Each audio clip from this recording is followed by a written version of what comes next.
Case on the calendar is Hunter and Gonzalez versus First Students.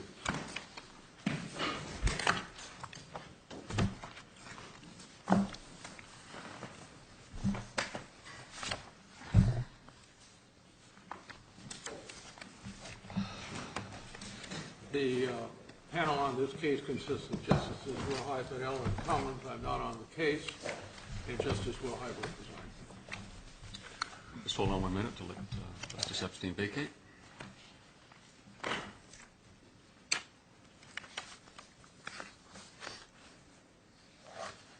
All right, why don't you give us your appearance and then you may proceed.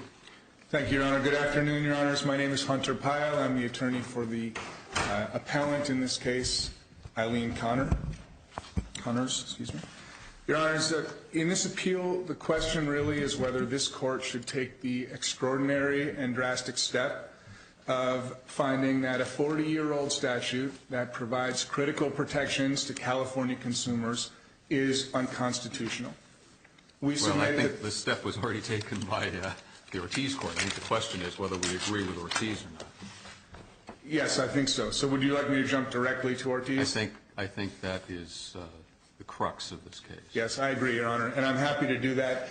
And I can start by addressing Ortiz and the other cases that follow with Ortiz, or I can move directly to the Ortiz opinion. Well, I don't want to argue it the way you wish, but I do think whether the reasoning of Ortiz and the declaration of unconstitutionality based on vagueness, really, that's what the trial court relied on, certainly. And I think that's the crux of the... Okay, so then let me jump right to Ortiz and the three reasons that we think that that court got it wrong. And there are three. The first reason is that Ortiz really applies the wrong test. In this case, there's no dispute that we have a statute, the Investigative Consumer Reporting Agencies Act, that applied to the background check that First Student ran on the appellant. There's also no dispute in this case that there's another statute, the Consumer Credit Reporting Agencies Act, that also applied to that background check. And so what we have here is statutes that overlap. And when statutes overlap, state and federal courts are clear that there is a harmonization analysis that gets applied. And overlapping statutes is relatively common. We see it all the time in criminal law. We see it often in employment law. We saw it earlier this afternoon. Precisely. We saw it earlier this afternoon in an employment law case. We see it in environmental law. It is a regular occurrence. And what courts are supposed to do when they're faced with overlapping statutes is do three things. First, they ask, is it possible to comply with both statutes? Second, if it is possible to comply with both statutes, then you apply the higher standard as satisfying both. And third, you do all of that with an eye ultimately to upholding the statutes. In this case, it is clear that if First Student had complied with the Investigative Act, it would also have complied with the Consumer Credit Act. And so there is no conflict here. It is possible for employers to comply with both acts. That's not the analysis that Ortiz applied, though. Ortiz jumped directly to a void for vagueness test, and the elements, but in applying that test, Ortiz actually applied a different test. So the elements of the void for vagueness test are set forth very clearly in defendant's brief at page 28. And they are, a challenge statute need only be reasonably certain or specific. It cannot be held void for uncertainty if any reasonable and practical construction can be given to its language. And finally, and this is important, all presumptions and intendments favor the validity of a statute. So that is the void for vagueness test that should have been applied. But Ortiz did not apply that test. Ortiz adopted something that you could call a void for overlap test, where it held that because these statutes overlap, they are unconstitutional. Now, it is important, I think, to point out that the cases that Ortiz cites at page 613 of its opinion in support of this finding, none of those cases involve overlapping statutes. They all involve a single statute where a court was asking, is the language in this statute so vague that no one can understand what it means. Like in the Connolly case from Justice Sutherland from way back when they couldn't decide what the term vicinity meant. None of the cases cited by Ortiz and none of the cases relied upon by First Student in this appeal, other than Ortiz and Trujillo and Moran and Rowe, address overlapping statutes. And that's what we have here. And finally, Ortiz gets it wrong in its ultimate conclusion. There's a passage in Ortiz that is really the foundation of the entire opinion. And if that foundation is wrong, the rest of the opinion makes no sense and is illogical. That passage is at page 615. And the court concludes that nothing in the statutes, meaning the Investigative Act and the Consumer Credit Act, suggests any one item of information may constitute both creditworthiness and character information, such that it alone subjects a tenant screening report to both statutes. Rather, and this is the critical language, any one item of information may be classified as either creditworthiness or character information, but not both. That foundational building block of Ortiz is very difficult, if not impossible, to square with the language of the statutes that we're dealing with here. And there are a number of reasons for it. I'd like to point out three. First of all, there is nothing in these statutes which says that. The legislature knows how to exclude certain types of reports from the Investigative Act or the Credit Reporting Act if it wants to. And as an example of that, the court need look no further than section 1785.41, which this court addressed in the McLean case some years ago, and which specifically says commercial credit reports are not subject to the Consumer Credit Reporting Act. There is no language like that which says that reports that are subject to the Investigative Act are not subject to the Consumer Credit Act, and vice versa. So that's one important point. A second important point, if you look at sections 1785.13, that's in the Consumer Credit Act, and 1786.18 in the Investigative Act, you will see that both statutes, by their very terms, apply to the same categories of information. Both statutes explicitly apply to things like criminal records, bankruptcies, that sort of thing, liens. So the legislature recognized that these types of information could be relevant to both the Consumer Credit Act and the Investigative Act. Well, there are cases where it may be one or the other, but I think your argument is that nothing in the statute precludes certain type of information from falling under both. That's right. And therefore, the gatherer or the person who initiates it would have to comply with both the notice provisions that are required. Correct. That's absolutely right. And the last thing that I'll point out is that by their terms, by both the Investigative Act and the Consumer Credit Act's terms, there's a category that obviously falls under both acts. And that, from enactment, would have been a report that pertained to both character and creditworthiness that was derived from personal interviews. So questions to a landlord, questions to an employer. Those reports would have fallen under both acts. And so when you look at the specific language of these acts, there is nothing to support this idea that they were intended to be separate. And so that is really where Ortiz gets it wrong in those three fundamental ways. And ultimately, instead of saying, how do we reconcile this? How do we construe these acts in such a way that we can uphold them? The Ortiz case seems to take a different tack and say, we're going to make an assumption about what those statutes said, even though they don't say it, and we're going to strike them down as unconstitutional based on that. First Student also contends that even if there isn't a fatal conflict or inconsistency between them, that there's still a problem, constitutional problem, because the conduct could be approved by the CCRAA but disapproved by the ICRAA. In other words, it may be permissible under one but not permissible under the other. What is your response to that? So the test is whether it is possible to comply with both. And it is more than possible for an employer to comply with both. It is relatively easy to comply with both because if an employer follows the requirements of the Investigative Act, a written notice consisting of nothing but that notice and getting written authorization, then that employer will also have complied with the Consumer Act. And so this case is like some of the other cases that we have cited in which one statute has a higher requirement than the other statute. And I'll just point you to two cases that we talk about in our brief at some length.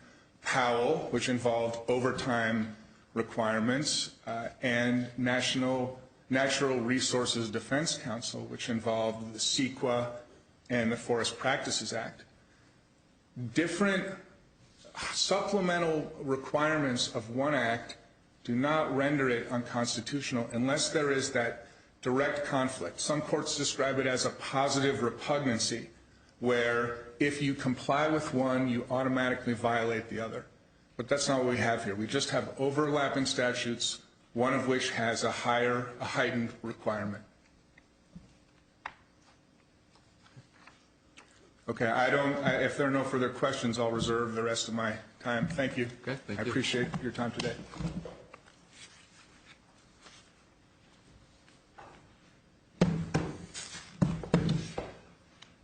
Good afternoon, Ron Peters, appearing on behalf of Respondent First Student.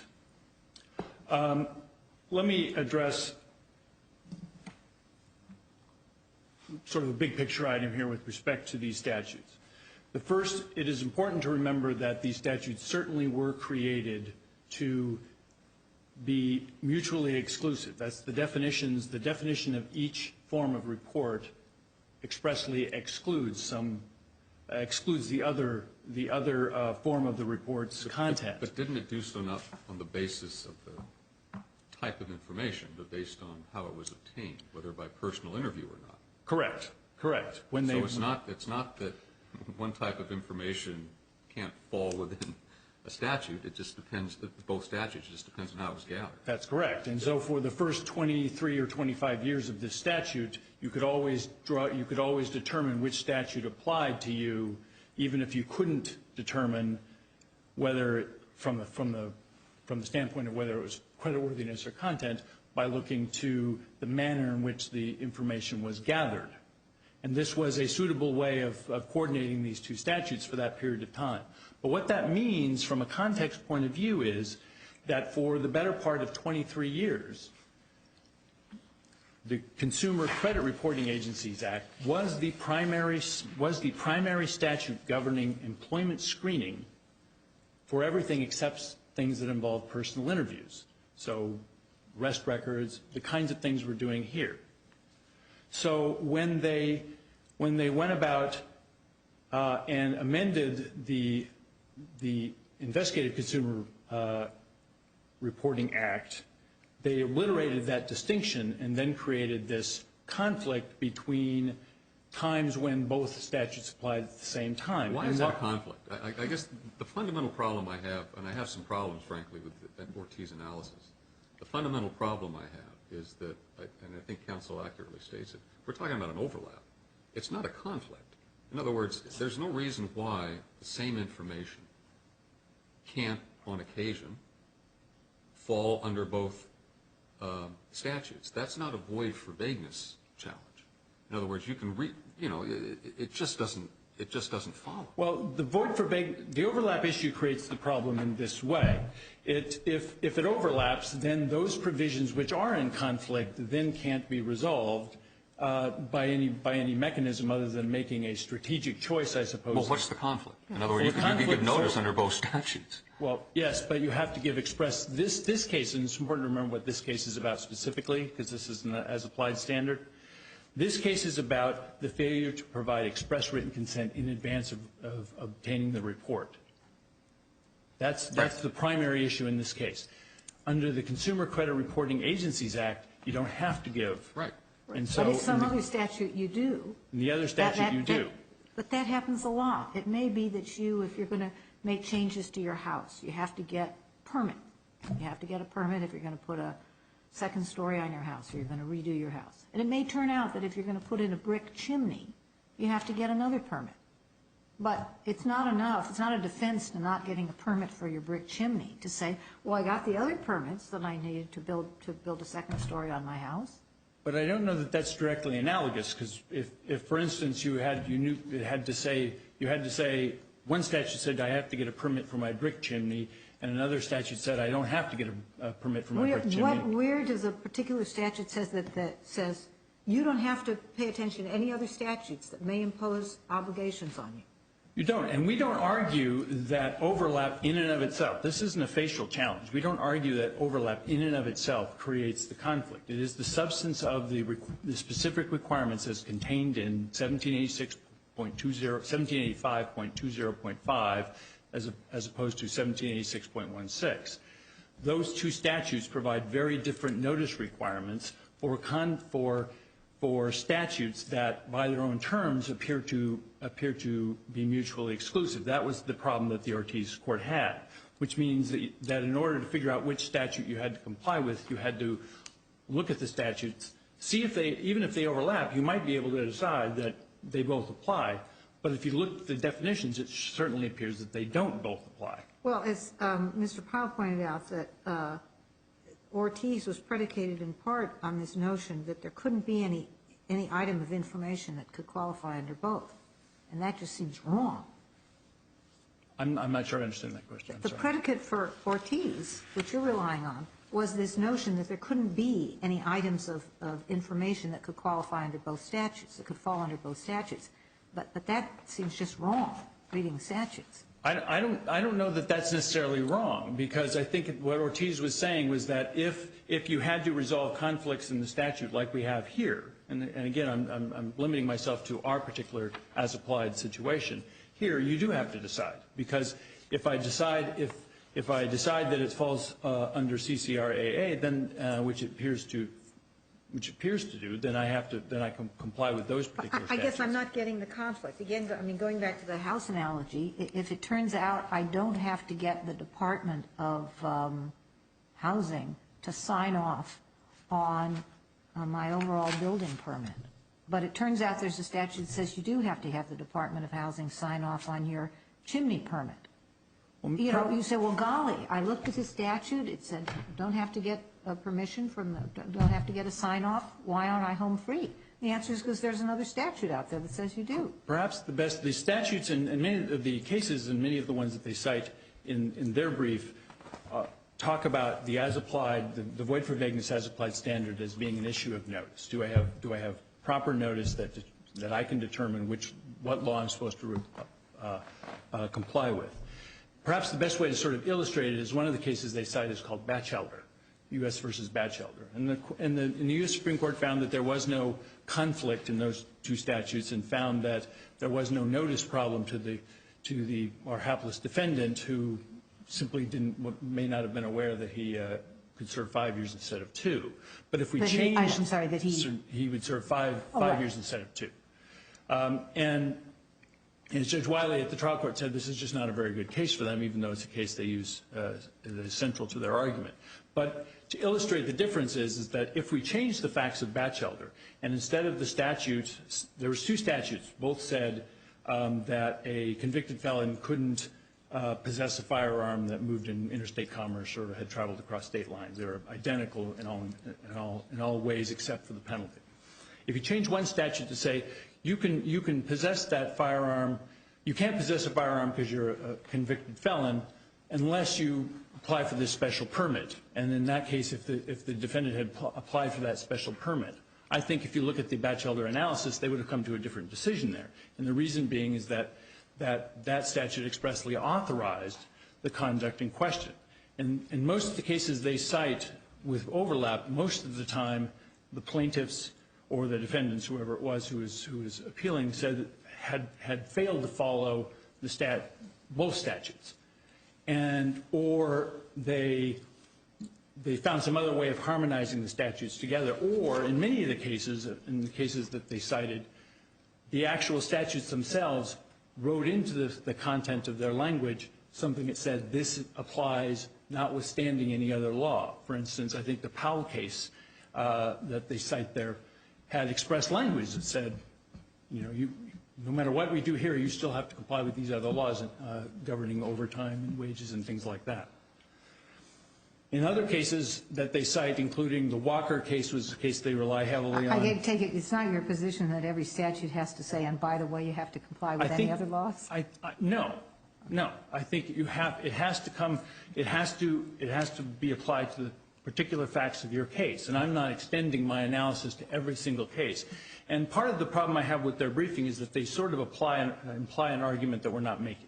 We're not making the argument that overlap in and of itself creates a conflict. We're arguing that overlap can create a problem in the sense of not being sure which statute would apply. And when the language of that statute, which Ortiz points out, seems to make the statutes mutually exclusive, then that becomes a notice issue under the as-applied standard. If I understand your argument, it seems to me, and maybe I'm not understanding it, it's that, well, we could fully comply with one statute and then be surprised to find out there's another statute out there we haven't complied with. I mean, that's part of it. I don't know that I would characterize it exactly the same. That's a basis for any sort of vagueness. As I say, you can comply with Statute A, but if there's Statute B that also covers your conduct and you haven't complied with it, absent a statement in Statute A that says, this is it. You don't have to do anything else. If you're putting the second story on your house, this constitutes the entirety of what you have to do. But part of the problem is that the statute, the CCRA doesn't say what you're suggesting is that this is it. But it doesn't say the opposite either. Right, but I guess my position is so if we want to know. One at a time. Sorry, I'm sorry. You finished? Sorry, I was just going to say that as far as I know, there's no doctrine of law that says in the absence of a statement that this statute is the exclusive one or preempts all other laws. Right. There is no presumption that one statute bumps other statutes. So in the absence of a statement to that effect, you've got the burden. I would agree that there is no presumption. I can't argue law that doesn't exist. But there is the doctrine of vagueness does imply that there must be adequate notice so that I am clear on what conduct is prohibited. And I think that's one of the problems I have with your analysis. Neither of these statutes approve or permit conduct. What they do is when certain events occur, you've got to give notice. So the fact that you comply with the CCRA means you're not liable for civil liability under that statute. Doesn't mean that it's approved in the sense that you don't also have to comply with the ICRAA if the information is covered by that statute. This isn't necessarily, it isn't an either or. Your conduct isn't authorized by one. That statute tells you to do something in a certain event. But if it's also covered by the other statute, you've got to do that too. But the point the Ortiz court was making was that when you looked at these, even if you said, okay, there are two statutes, they may or may not cover me.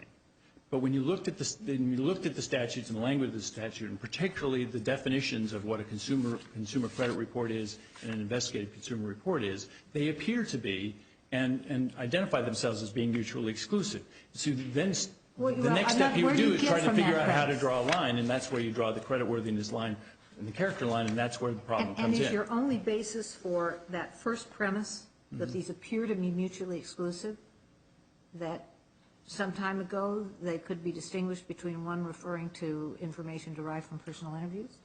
Well, when they were enacted in 1975, they clearly were defined to be mutually exclusive. But by that provision? By that provision. Not by the substance of them, just by the way the information was given. Right. And once they're amended, everyone's on notice of what the law requires. I mean, your clients are in this business. They're not, this isn't a question of some little consumer who's being asked to figure out some complex regulatory scheme. Well, to be fair, my client isn't in the background check business. I'm in the business of transporting children. Right, but the idea of having to do these checks and comply with the law. This isn't, first of all, it's not all that complicated, but more importantly, this isn't an argument that nobody could figure this out. They're just different statutes, and as Justice Wilhite points out, these are primarily not statutes that authorize things. They're statutes that require you to do certain things. And to say, I complied with the requirements of Statute A is not normally a defense to a charge that you didn't comply with Statute B when your conduct was also covered by Statute B. I think the way I view this and it's contained in a lot of the cases that are cited in this case, like Batchelder and Walker and some of the other cases, that the issue that in none of those cases did they say that it wasn't a problem that one statute authorized behavior and the other statute didn't. Particularly in the Walker case, which was the woman with the child who had meningitis. But they ruled in a manner that doesn't favor my case in some senses, but in many ways they relied upon the notion that there was a way to reconcile the two statutes in such a way that they became clear. And so they always went to something like the statute says that, you know, that they coordinate in this way. Or there is some other basis. For instance, in the Walker case with the woman with meningitis, or the child with meningitis who she preyed on instead of providing care, they didn't just say it was no problem that there was a statute that said prayer could be a substitute for remedial action. They said they looked at that statute and said that statute is different, it has a different purpose or intent, which is not what we have here. And then they looked again and then they said that one step deals with that, and then they said her conduct also was so extreme that it created notice that other statutes might be implicated. But they clearly drew a distinction that didn't conclude that it wasn't a problem that the one statute seemed to authorize the behavior and the other statute seems to prohibit it. But they drew a distinction there. And I don't think that distinction would mean something if we didn't find it significant from the standpoint of the vagueness doctrine and notice that a statute expressly authorizes something and another statute expressly prohibits it, such that we might want to figure out which applies. And then you go back to how do I draw a distinction between these two, and that's where the Ortiz issue comes in, because now you're trying to decide, well, is it creditworthiness or is it character, because that's clearly the distinction that the statute was intended to make. You can't ignore that statute. On your as-applied for vagueness challenge, is there really any question as to whether or not your client was on notice that this information would be governed by ICRAA? They called the reports investigative consumer reports.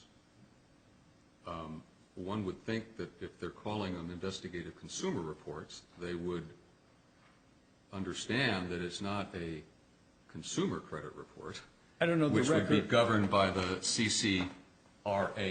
One would think that if they're going to use that name, they ought to know that the ICRAA would apply, plus the types of information that the record seems to indicate aren't the types of information that would necessarily be covered by the CCRAA. So even if we're not talking in the abstract and we're talking about your particular facts, I think it's a hard row to hoe to say that your client wouldn't have had notice that the ICRAA would apply here. Well, I think the one thing you have to remember about the CCRAA and the ICRAA for most of its history was, for most of its history, the ICRAA did not apply to criminal background checks of the sort that we did here. And so the CCRAA for most employers was, in fact, the primary background check mechanism, because the ICRAA was so narrow. And it is clear when you read the legislative history, and I take issue to some degree with their use of Senator Leslie's comments, but it seems very clear to me that when they amended the ICRAA, they were not cognizant of the potential overlap issue that might cause that problem. In fact, Senator Leslie says in his letters to the governor in response to requests for a veto that there are no laws that cover these sorts of background checks under state law, just under federal law. And so it seems pretty clear to me that what was really going on is that they believed that the CCRAA well, at least he believed the CCRA didn't cover anything, when in fact it had been covering it for the last 25 years, and therefore just felt they wanted to expand the ICRA to unnecessarily create more protections than protections that had already existed and been functioning just fine for 23 years. Yes, but when was this amendment? 1998. Okay, so that's quite a long time ago. I guess on a very simplistic level, I have difficulty thinking that a big company that does this for a living should not be responsible for knowing the law. Well, I can't argue with that in the abstract, but the reality is here is this was a major transaction, and we still believe that we complied with the law because most of these people had consents that were evergreen from the previous employer. So there's still underlying arguments on the merits of this case that would indicate that there was no violation of the ICRAA either. The question here is only whether or not the claim can proceed from a void for vagueness kind of argument. Mm-hmm. So, but I think it's also, you also have to remember though that if my client or any employer is responsible for knowing the law from a period of time before they did these background checks, not only was there this overlap issue, but there also was Ortiz that said it was unconstitutionally vague. So there was existing a law that invalidated the ICRAA, and it was the only authority. And I would point out that not only was Ortiz really unchallenged and was the only authority, but they applied for review with the California Supreme Court, and it was denied. And also a motion to depublish the case was also denied. So for most of the history of this amendment, it has been at least by the only authority we had available declared unconstitutionally vague.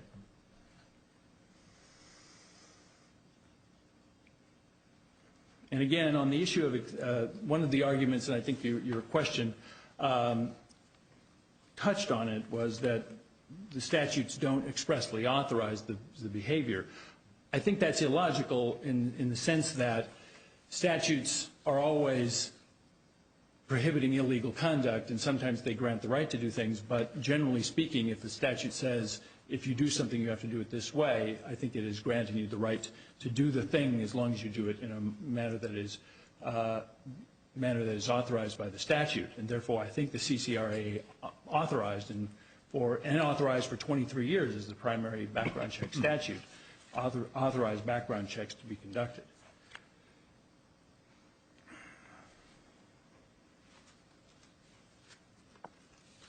And if you have no more questions, I'll end there. No, I take it. We don't. Thank you. Thank you.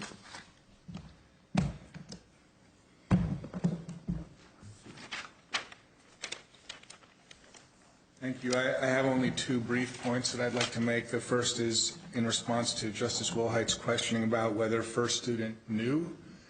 If you look at the form that First Student sent out to the tens of thousands of bus drivers that it ran these background checks on illegally, not only is the form called the Investigative Consumer Reporting Form, the form cites by name and statute the ICRAA.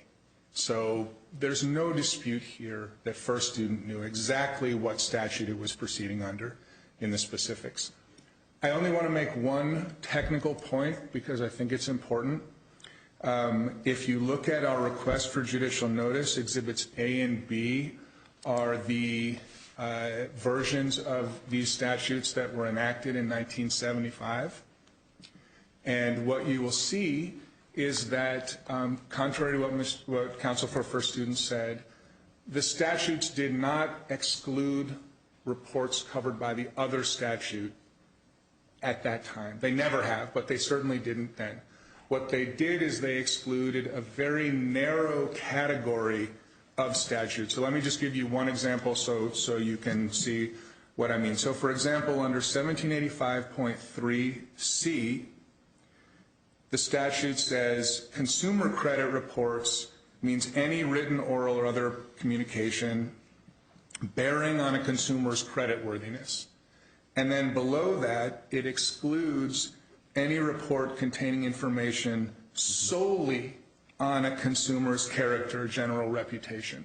So that solely is critical. It's saying there's a very narrow category of report that is only related to character. This statute does not apply to those. What that means, and ICRA did something similar. It said the Investigative Consumer Reporting Agencies Act said this statute does not apply to a very narrow category of credit reports. That created an overlapping category, and that overlap existed from 1975 until 1998, when the overlap, all that happened was the overlap was expanded, and that's all that we're dealing with here. So I just wanted to make that technical point. Thank you very much for your time here today. Thank you for waiting through a long afternoon, and we'll be adjourned. Please rise.